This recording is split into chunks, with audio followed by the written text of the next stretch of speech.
فأنا ناصح لإخواني بالصدع بالحق تبيض وجوههم. السكوت في مسألة الحزبية يضرها، فاصدع بما تؤمر وأعرض عن المشركين. سلامي على دماج ورجالها والشيخ يحيى ودار العلم يا سعد بانيها.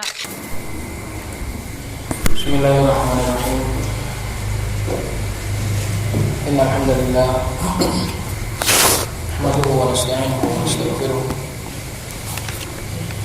ونعوذ بالله من شرور أنفسنا ومن سيئات أعمالنا. من يهده الله فلا مضل له ومن يضلل فلا هادي له.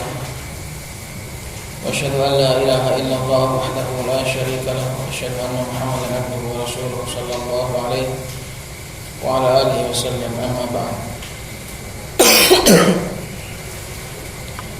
قالت الشيخ أم عبد الله وفقه الله تعالى: 11 الشكوى. وأعني بذلك إذا كثرت الشكوى أو حصل تسخط من الشكوى. أما إذا لم يكن شيء من ذلك فتجوز الشكوى. فقد ثبت في صحيح البخاري عن عائشة أنها قالت: ورأساه. فقال النبي صلى الله عليه وسلم: بل أنا ورأساه. Berkata Syekh Umar Abdillah wafaqahullah ta'ala, di antara afatul lisan yang ke-11 adalah syakwa, mengeluh.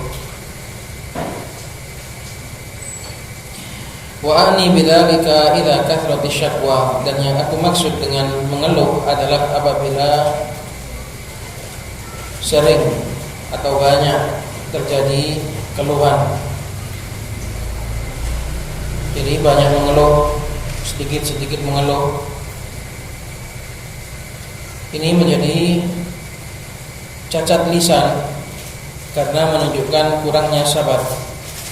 Banyaknya mengeluh itu adalah buruk karena menunjukkan kurangnya rasa sabar dan juga lemahnya iman seseorang dari musibah yang menimpa dia, dan kurangnya ia di dalam melihat nikmat-nikmat Allah Subhanahu wa taala yang lain. Atas dasar itulah mengeluh itu menjadi tercela, karena kurangnya sabar dan juga lemahnya iman, serta tidak melihat nikmat-nikmat Allah Subhanahu wa taala yang begitu banyak. Karena apabila seseorang banyak melihat nikmat-nikmat Allah Subhanahu wa taala, maka dia akan lupa cara mengeluh. Maka tersebar di mulut-mulut orang awam nasihat, banyak-banyaklah melihat nikmat supaya engkau lupa caranya sambat, caranya mengeluh. Maka apabila banyak mengeluh, ini termasuk perkara yang nanti akan disebutkan termasuk salah satu sebab wanita itu menjadi penghuni neraka adalah banyaknya mengeluh. Au hasala tasakhutun minasyakwa, atau yang dimaksud dengan mengeluh di sini adalah apabila terhasilkan tasakhut, yaitu kemarahan. Seakan-akan ia marah kepada Allah Subhanahu wa taala. Minasyakwa, yaitu marah, adanya tasakhut, ada sedikit atau ada kesan marah ketika mengeluh. Ini walaupun sekali saja nggak boleh. Jadi yang nggak boleh itu mengeluh kalau banyak atau sekali tapi ada tasakhut. Faham? Yang dilarang itu adalah banyak mengeluh atau mengeluh sekali, tapi sekali mengeluh dia ada tasakhut, ada kesan marah kepada Allah Subhanahu wa taala. Maka ini walaupun sekali dilarang.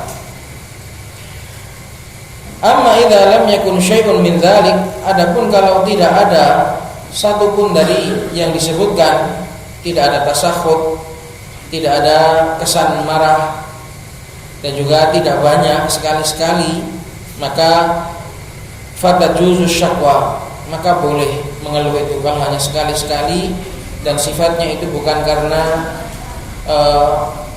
tasakhut, yaitu marah kepada Allah Subhanahu wa taala, sekedar untuk konsultasi atau sekedar sifat manusiawi yang ketika kesakitan ia enggak mampu menahan, ini boleh. Dan juga sudah lewat dalam pembahasan kita dalam kitab Al-Adabul Mufrad tentang bolehnya mengeluh apabila tidak mengandung hal-hal yang negatif tadi. Faqad thabata fi Sahih Al-Bukhari an Aisyah annaha qalat wa ra'sa, karena sungguh ini adalah dalil untuk bolehnya. Faqad thabata, ini adalah illah, dalil untuk bolehnya, bukan untuk tidak bolehnya. Karena telah tetap dalam Sahih Bukhari dari hadis Aisyah bahwasanya beliau berkata wa ra'sa, aduh sakit sekali kepalaku. Faqala Nabi sallallahu alaihi wasallam bal ana wa ra'sa, bahkan saya yang lebih sakit. Ketika beliau sallallahu alaihi wasallam merasakan sakit kepala, jadi ini enggak apa-apa. Karena sifatnya hanya ikhbar, hanya memberitahu. Kalau keluhan itu yang sifatnya itu hanya memberitahu, ini boleh. Qala wa tajuzu syakwa inda tadallum.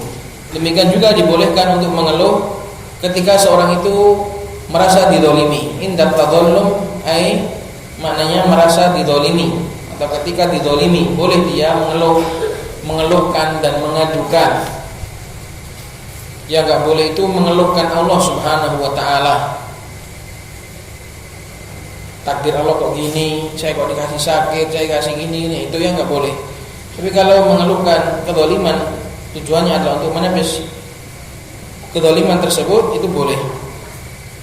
Qala ta'ala, Allah Subhanahu wa taala berfirman, la yuhibbullahu al-jahra bis-su'i minal qawli illa man dhulim wa kana Allahu samian alima. Tidaklah Allah Subhanahu wa taala mencintai al-jahra bis-su', menampakkan, mengucapkan secara terang-terangan akan keburukan, kecuali illa man dhulim, kecuali bagi orang yang dizalimi. Boleh bagi dia untuk membalas. Ini nanti ada beberapa pentafsiran. Boleh membalas dengan yang serupa, atau boleh dia mengadukan dan mengeluhkan perbuatan kezaliman tersebut kepada hakim atau kepada orang yang bisa menepis atau membantu menghilangkan kezaliman itu. Wa kana Allahu samian alima, dan adalah Allah Subhanahu wa taala Maha mendengar lagi Maha mengetahui.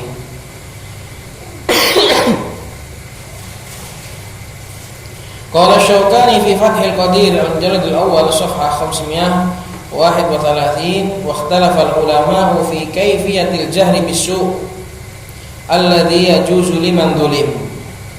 Faqila huwa an yad'u ala man dhalama.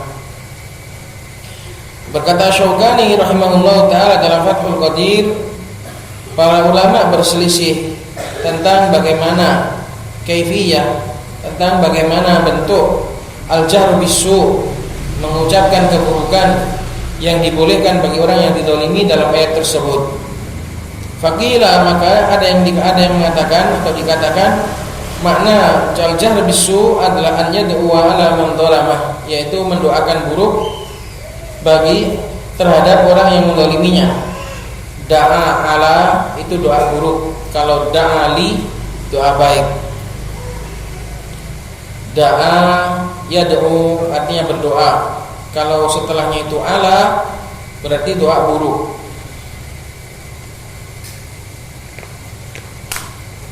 Kalau setelahnya itu li berarti doa baik. Berarti ini doa buruk. Jadi ada ulama yang berpendapat al-jahr bis-su' itu adalah mendoakan buruk orang yang menzaliminya. Wa qila la ba'sa an yajhara bis-su'i min al-qawli 'ala man dhalamah bi an yaqula fulanun dhalamani aw huwa dhalimun aw nahwu dhalik. Dan ada juga yang dikatakan juga tidak mengapa untuk menyebarkan atau al-yajhar, mengeraskan ucapan yang buruk kepada orang yang mendolimi dia, seperti dengan mengatakan fulan telah mendolimiku, fulan dolim. Nah itu gitu. Au huwa dolim, boleh, itu kan tuduhan buruk atau ungkapan buruk, vonis buruk, itu boleh. Au nahwu dzalik, atau yang semisal dengan itu. Wakila maknahu, ada juga yang mengatakan maknanya illa man ukriha ala an yajhara bisu'in minal qaul min kufrin aw nahwihi. Ada juga yang mengatakan ayat ini adalah kecuali bagi orang-orang yang dipaksa untuk mengucapkan keburukan dari ucapan berupa kekufuran atau yang semisalnya. Jadi dengan itu maka ayat ini adalah dalam paksaan. Gak apa-apa orang itu didolimi. Ketika dia didolimi dan dipaksa untuk mengucapkan buruk, ini gak apa-apa. Fahuwa mubahun lahu, maka apa yang dipaksakan kepada dia itu hukumnya adalah mubah bagi dia. Wal ayatu ala hadza fil iqrar. Dengan demikian maka ayat ini mengarah kepada masalah ikrah, pemaksaan. Jadi sebagian ulama ada yang mengatakan la yuhibbullahul jahra bisu, Allah itu enggak suka orang itu, Allah itu enggak mencintai orang itu mengucapkan keburukan kecuali bagi orang yang didolimi. Didolimi maknanya dipaksa. Kalau dipaksa enggak apa-apa, enggak dosa bagi dia.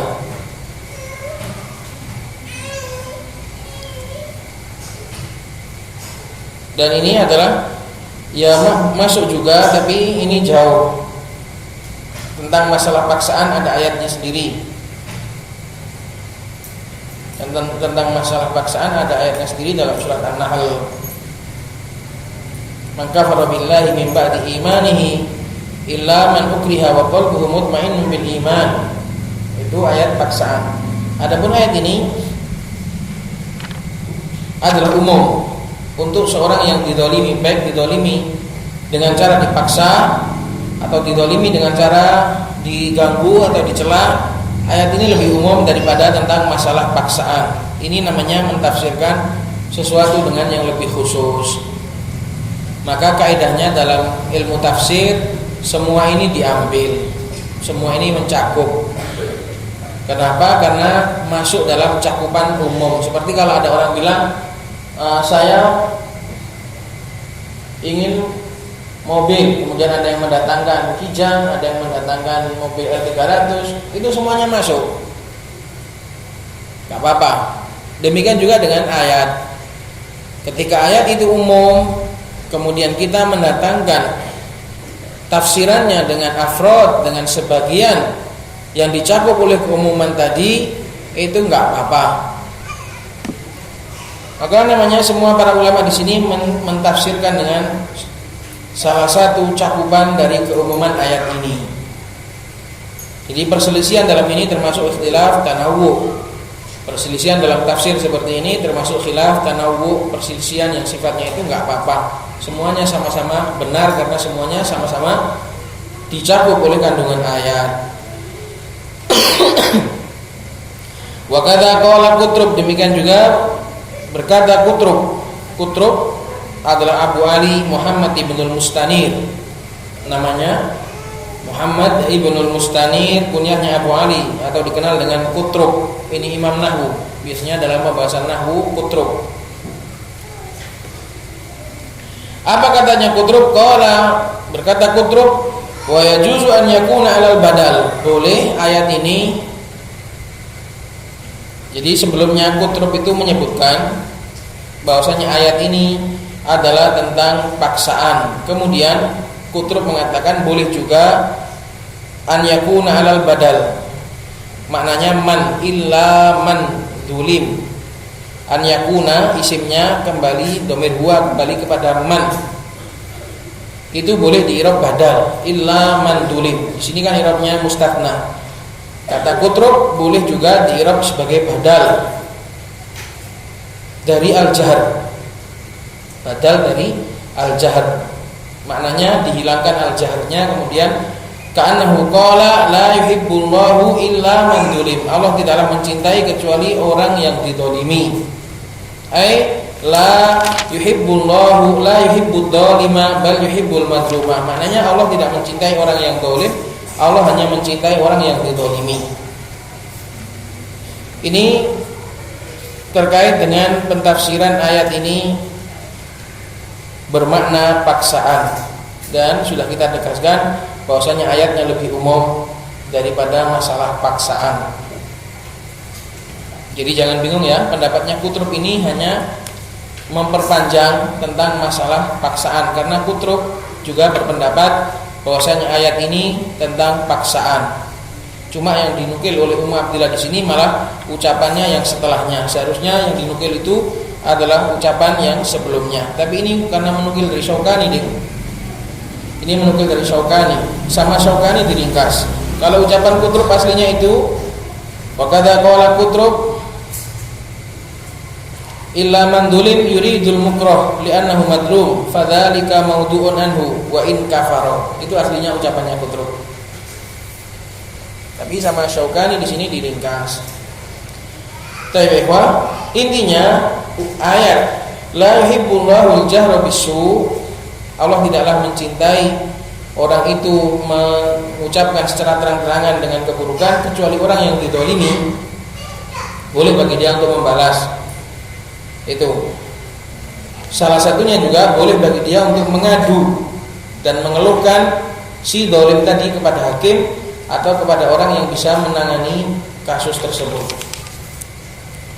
Qala wadhahiru minal ayah, berkata Syaukani, ini masih ucapannya Syaukani, wadhahiru minal ayah, dan yang dhahir dari ayat ini annahu yajuzu liman dulima an yatakallama bil kalamil ladzi huwa minassu fi janibi man dhalamah. Dan yang dhahir dari ayat ini adalah umum, bahwasanya boleh bagi orang yang dizalimi untuk berkata dengan perkataan yang perkataan tersebut merupakan keburukan. Kalau seandainya dimulai pertama kali,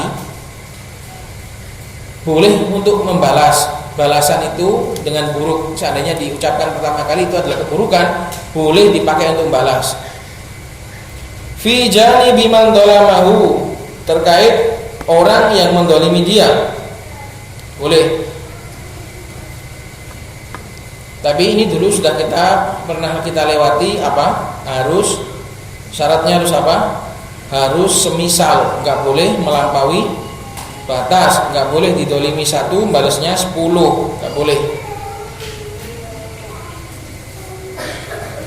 Wa yu'ayyidul hadits tsabitu fi sahih bilafz layul wajidi dzulmun yuhillu irdahu wa uqubatah.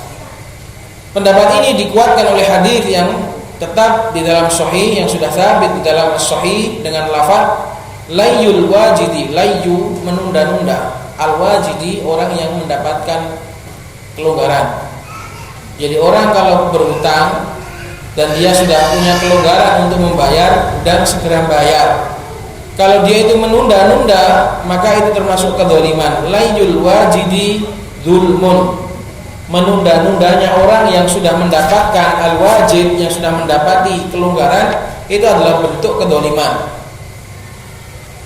Dalam hadis yang lain disebutkan matlul ghaniyyi, menunda-nundanya orang kaya, itu juga sama dzulmun. Jadi dalam sebagian lafaz matlul ghaniyyi, dalam lafaz yang lain menggunakan layul wajidi. Layul wajidi artinya sama dengan matlul ghani. Al-layu melencengnya orang yang sudah mendapatkan, sudah bisa membayar, tapi masih saja bulat, masih saja beralibi. Ini adalah sebuah kedzaliman. Yuhillu irdahu wa uqubatah. Hal tersebut bisa menghalalkan kehormatannya dan juga menghalalkan dia untuk dihukum. Boleh bagi orang yang model seperti ini untuk dilanggar kehormatannya dengan dikatakan fulan hutang sama saya nggak bayar-bayar. Itu namanya dijelekkan kehormatannya, halal karena dia memang zalim. Boleh juga dihukum. Wa uqubatah, boleh juga dihukum. Maka hadis ini menguatkan bahwasanya seorang yang dizalimi boleh mengadu. Yuhillu irdahu itu mengadu, menghalalkan kehormatannya itu mengadu kepada hakim. Fulan punya utang sama saya, bulat gak bayar-bayar, padahal dia mampu. Nah itu namanya dilanggar kehormatannya. Intaha kalam Syaukani. Intinya Ummu Abdillah di sini ingin menetapkan boleh mengeluh dan boleh mengadu apabila tadi tidak banyak dan juga tidak mengandung tasakhut, mengandung kemarahan terhadap takdir Allah. Kalau mengandung marah kepada takdir Allah bisa kufur, apalagi sampai menjelek-jelekkan Allah, sampai mengolok-olok Allah SWT, waliyadzubillah, itu kekufuran. Qalat wasyaqwa ila Allah azza wa jalla la tunafis sabra. Demikian juga yang dibolehkan adalah mengeluh kepada Allah. Kalau kamu mengeluh kepada Allah bagus. Yang enggak boleh itu mengeluh kepada manusia. Kalau mengeluh kepada Allah dalam doa, di dalam zikir, di dalam sujudmu, ini adalah bagus. Karena itu dikatakan la tunafis sabra, sama sekali tidak menentang kesabaran, tidak bertentangan dengan sifat sabar. Fa inna Yaqub alaihissalam, karena sesungguhnya Yaqub alaihissalam wa'ada bis sabril jamili wan nabiyyu idza wa'ada la yukhlifu. Tsumma qala innama ashku bathi wa huzni ila Allah. Kenapa kok dibolehkan mengeluh kepada Allah? Dalilnya karena sesungguhnya Yaqub sudah berjanji ketika mendapatkan musibah dia akan bersabar dengan sabar yang baik, dengan sabar yang bagus. Fasabrun jamil, ay fasabri sabrun jamilun. Fasabrun jamil wallahu musta'an. Itu Yakub berjanji atas dirinya sendiri dia akan bersabar. Dan seorang nabi apabila berjanji dia tidak akan menyelisihi.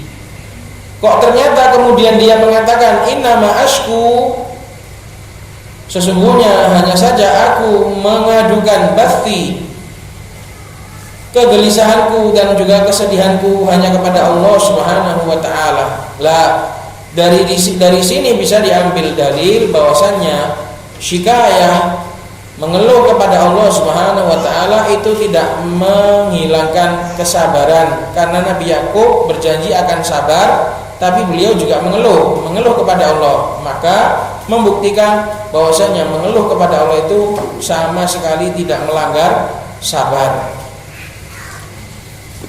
Malah bagus sampai mengeluh kepada Allah Subhanahu wa taala akan lemahnya iman, akan lemahnya kekuatan dalam menghadapi kehidupan ini, kemudian meminta untuk dikuatkan, itu bagus. Wa kadzalika Ayyub, demikian juga dalilnya adalah Nabi Ayyub. Akhbarallahu anhu annahu wajadahu sabira ma'a qawlihi massani ad-durru wa anta arhamur rahimin. Nabi Ayyub, Allah telah memberitakan tentang beliau bahwasannya annahu, kembali kepada Allah, bahwasannya Allah mendapati Nabi Ayyub adalah sebagai seorang yang bersabar. Inna wajadnahu sabira ni'mal 'abdu innahu awwab. Wadhkur ibadana Ayyuba, itu idnada rabbahu anni massani ad-durru wa anta arhamur rahimin. Wadhkur abdana Ayyub wa Ayyuba idnada rabbahu anni massani ad-durru wa anta arhamur rahimin. Allah Subhanahu wa taala memberitahu bahwasanya Allah mendapati, bukan kok Allah mendapati itu Allah enggak tahu. Tapi Allah mendapat itu maknanya Allah sudah menguji, sudah terjadi betul ujian kepada Nabi Ayyub, dan Allah mengetahui bahwasanya Ayyub benar-benar bersabar.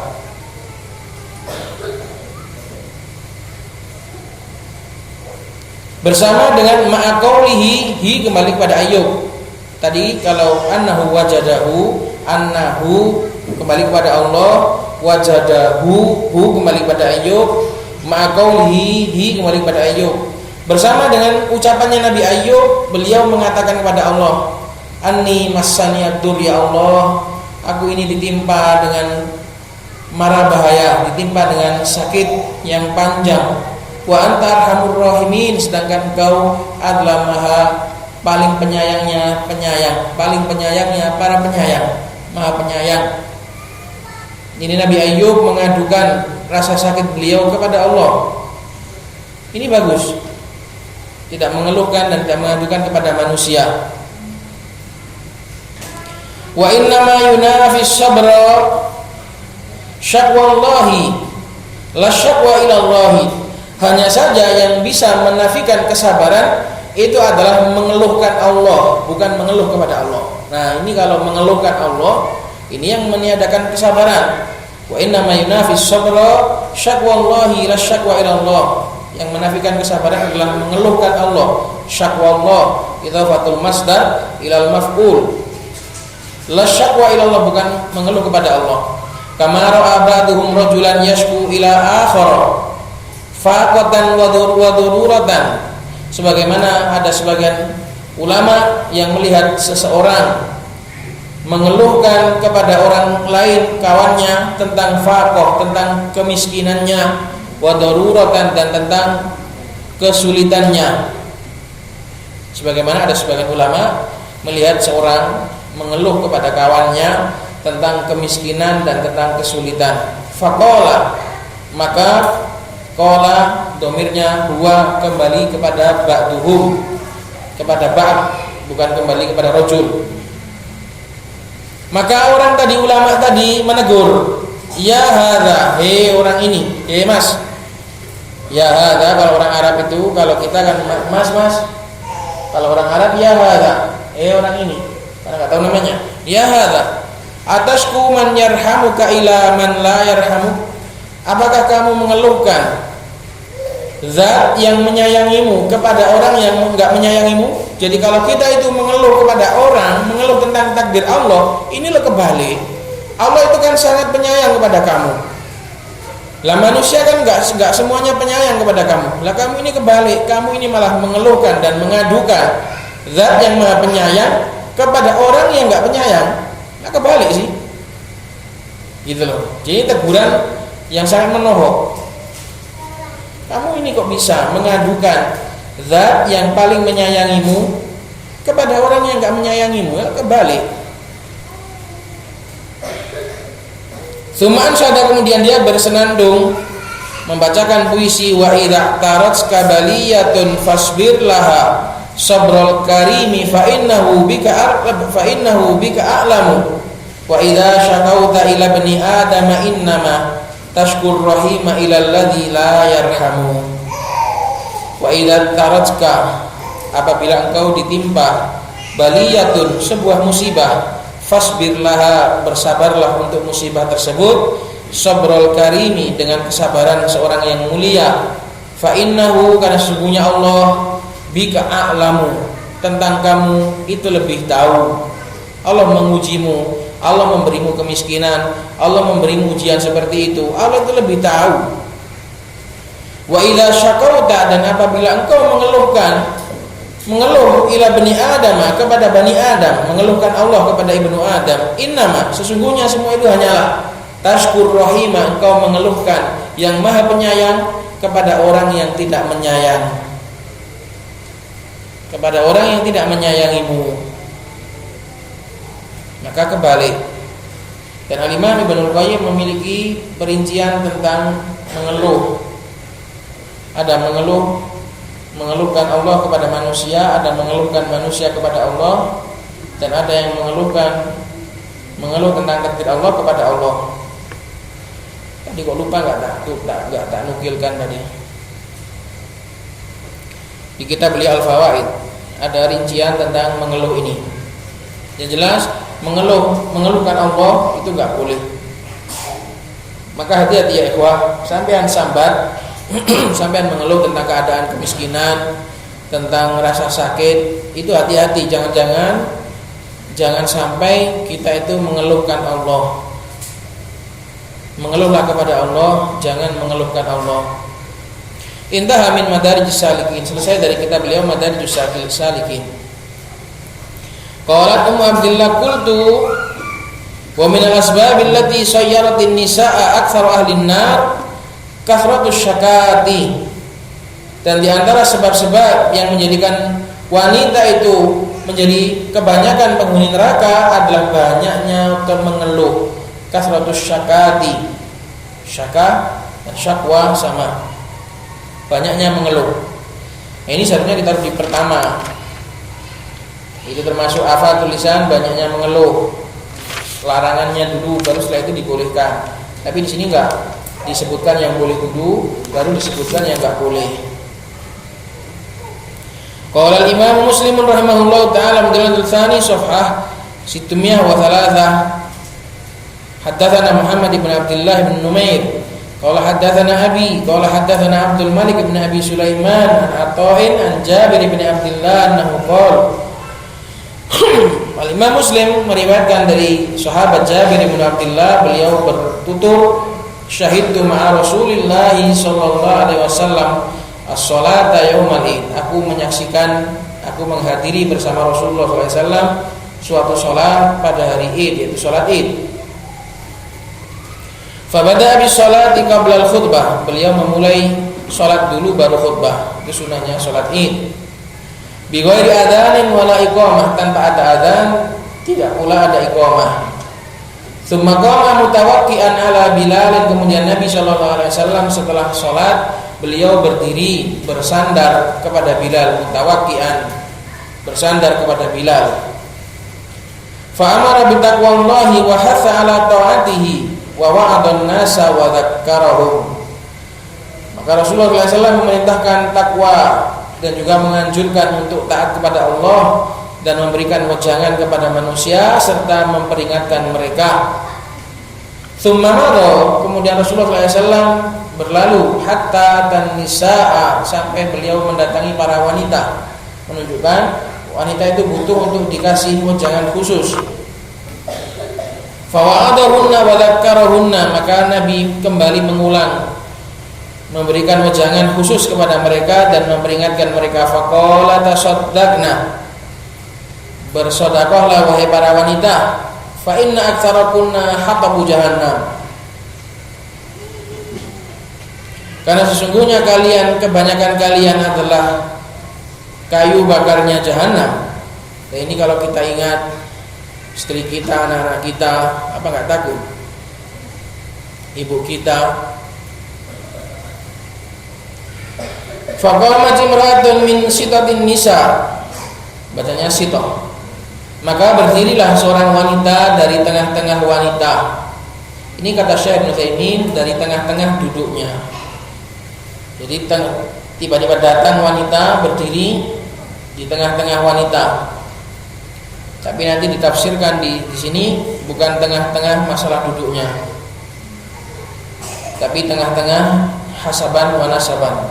Wallahu alam, saya mendapatkan kalamnya Syekh Utsaimin, sitah di sini adalah, atau kalamnya Imam An-Nawawi, adalah di tengah-tengah duduk mereka. Jadi berdiri seorang wanita dari tengah-tengahan. Saf'a al-khaddain, seorang wanita yang saf'a, pipinya itu menghitam. Al-khaddain, kedua pipinya saf'a, yaitu sudah agak menghitam. Jadi ada tafsirnya saf'a itu apa? Ada hitam campur merah.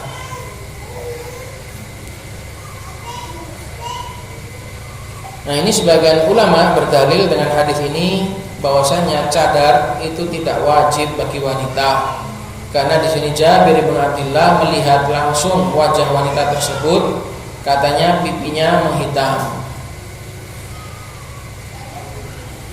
Dan dijawab oleh ulama yang lain, apabila ada hadis yang mustabih, yang samar, dikembalikan kepada dalil-dalil yang muhkam. Bisa jadi ini adalah wanita yang sudah tua. Kalau seorang wanita yang sudah tua, maka tidak wajib lagi untuk berhijab secara sempurna sebagaimana berhijabnya seorang wanita yang masih muda, karena tingkat fitnahnya sudah lain. Ada juga yang menjawab bahwasanya ini sebelum hijab. Sebelum hijab. Yang jelas ada perselisihan pendapat di antara para ulama tentang wajibnya menutup wajah bagi seorang wanita. Dan pendapat yang rajih insyaallah wajib menutup wajah karena itulah memang tempat fitnah. Cantik juga fitnah, jelek juga fitnah. Syafa'a al-khaddain faqalat lima ya Rasulullah. Maka wanita tadi berdiri dan berkata langsung kepada Rasulullah, lima ya Rasulullah, kenapa wahai Rasulullah kok wanita? Kok mesti wanita, mesti wanita? Kenapa mereka menjadi kebanyakan penghuni neraka? Qala li annakunna tukthirna syakata. Karena sesungguhnya kalian memperbanyak mengeluh. Kenapa wanita itu memperbanyak mengeluh? Karena wanita itu lemah akalnya dan juga lemah agamanya. Makanya tadi dikatakan mengeluh itu dilarang karena itu menunjukkan lemahnya agama, kurangnya sabar. Li'annakunna tukthirna syakata, maksudnya kalian memperbanyak mengeluh. Nah, dari lafaz ini diambil dalil oleh Syekh Rahimahullah bahwasanya memperbanyak mengeluh itu hukumnya haram dan itu termasuk sebab wanita itu mendekam di dalam neraka waliyadzubillah. Li'annakunna tukthirna syakata wa takfurnal ashira, dan kalian banyak mengkufuri nikmat. Al-ashir adalah teman pendamping hidup, yaitu suami. Ada juga yang berpendapat umum wanita itu suka mengkufuri nikmat. Maka hati-hati. Makanya ini sepaket, banyak sambat itu juga banyak kufur nikmat. Karena kalau orang itu banyak melihat nikmat, dia nggak akan sempat sambat, sempat mengeluh. Jadi latihlah iman ini supaya ia menjadi semakin kuat, dan lihatlah banyaknya nikmat Allah Subhanahu wa taala yang sudah Allah berikan, supaya kita itu tidak hanya melihat musibah saja. Makanya di setiap keburukan, di setiap sempitnya kehidupan ini akan selalu ada nikmat Allah Subhanahu wa taala. Sesulit-sulitnya keadaanmu itu pasti ada di baliknya nikmat Allah Subhanahu wa taala. Inna ma'al usri yusra, inna ma'al usri yusra, inna ma'al usri yusra. Selalu ada di balik usr pasti ada yusr. Maka pandai-pandailah untuk melihat nikmat. Kamu kalau ditimpa musibah, lihatlah dengan kacamata yang luas. Dari musibah tersebut pasti ada hikmahnya, pasti ada nikmatnya. Dan kalau orang itu melihat nikmat, dia akan lebih merasa lemah untuk bersyukur. Masih terlalu banyak nikmat yang belum kita syukuri. Ngapain kita harus mengeluh? Jadi semoga Allah Subhanahu wa taala menjadikan kita hamba-hambanya yang banyak bersyukur, tidak banyak mengeluh. Kalaupun mengeluh itu adalah untuk menjadikan kita lebih baik, cari solusi, konsultasi, curhat, supaya bagaimana kita bisa menjadi lebih baik, itu nggak apa-apa. Tapi kalau mengeluh yang murni hanya mengandung kebencian dan kurangnya merasa bersyukur terhadap nikmat Allah Subhanahu wa taala, maka itu buruk, itu sifat buruk. Qala faja'alahunna yatasaddaqna min huliyi faja'alna bukan faja'alahunna. Faja'alna yatasaddaqna. Ini dulu waktu kajian nahwu sama sebagian ummahat di rumah saya katakan apa dulu, seperti faja'ala atau fa'akhadha yatakallamu. Ini saya lupa. Fa'akhadha, faja'ala, di sini semua adalah af'alus syuru' yang dia butuh khobar. Saya lupa, seretan lupa.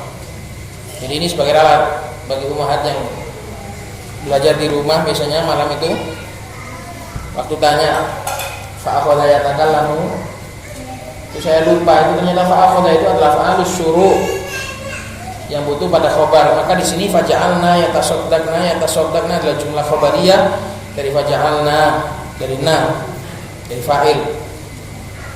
Maka mereka pun bersegera yatasaddaqna, bersedekah min huliyihinna, dari perhiasan-perhiasan mereka, menunjukkan betapa bersegeranya mereka dan seberapa antusiasnya mereka di dalam kebaikan. Sama sekarang kalau misal tak suruh sedekah dicoploi perhiasannya,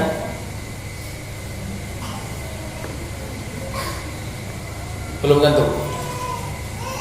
Faja'alna yatasaddaqna min huliyihinna yulqina fi thawbi Bilal. Mereka lemparkan kepada bajunya Bilal, karena Bilal bagian pengumpul dengan bajunya. Min akritotihinna, dari perhiasan telinga, dari jamak kurd jamaknya kirot atau akritoh. Apa bahasa Indonesianya maksud? Anting, dari anting-anting mereka. Wa khawatimihinna, dan juga cincin-cincin mereka dilepasi semua. Saiki ya abot, masa cincine, masa anting-antingnya dicoplok. Istimewa sekali kalau ada. Maka sampean kalau nggak bisa sedekah dengan cincin-cincin sampean, nggak bisa sedekah dengan anting-anting sampean, sedekahlah dengan yang kalian bisa, dengan ucapan yang baik, dengan ilmu, dengan tenaga. Sampean kan sayang dengan emas-emasnya itu, maka bersedekahlah dengan yang lain. Nggak apa-apa, nggak wajib hukumnya. Tapi hati-hati, wanita adalah kebanyakan penghuni neraka. Ini sangat menakutkan sekali, karena kita punya keluarga wanita juga. Wa qawluhu hakamu jahannam, qala Raghib, berkata Raghib al-Asfahani fi mufradatil Quran safha 242, madatu hataba ay ma yu'addu lil iqad.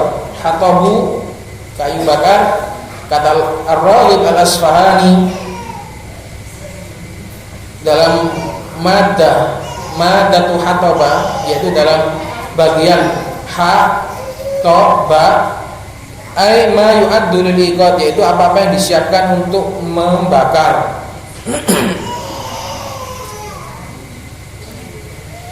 Jadi bukan kok dibakar, kalian itu loh bahan bakarnya. Waliyadu billah.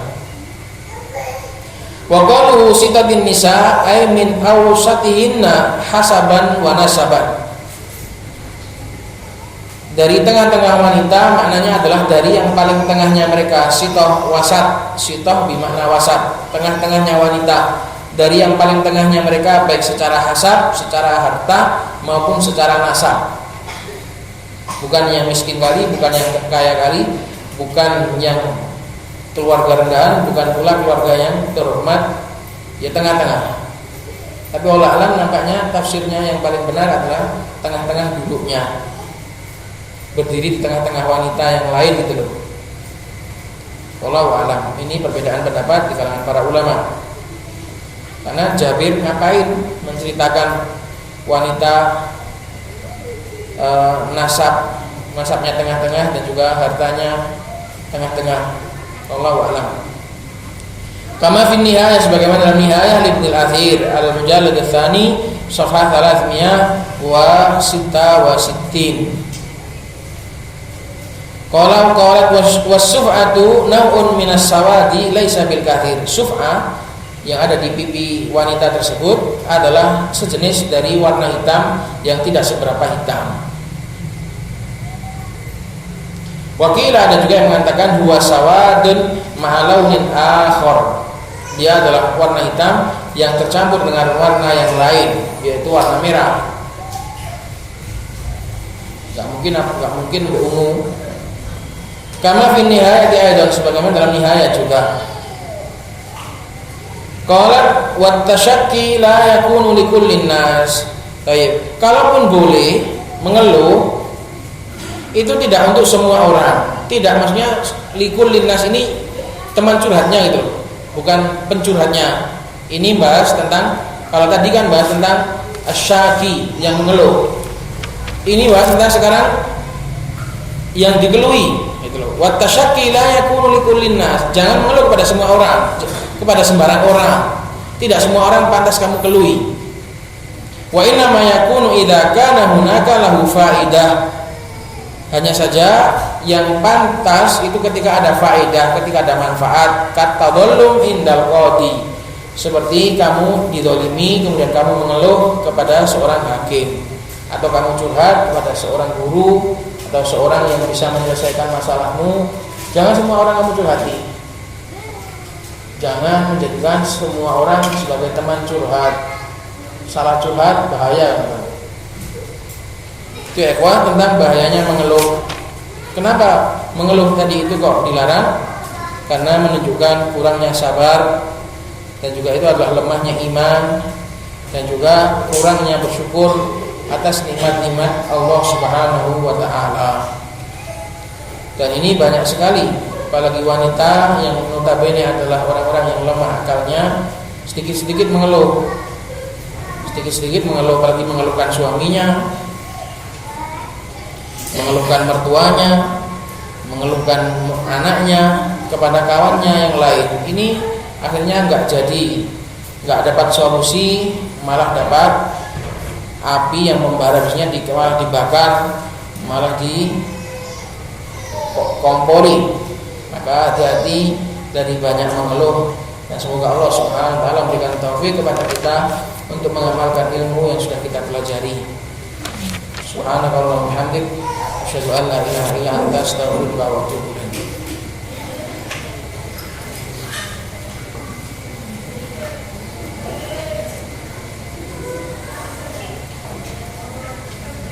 Allahu Akbar.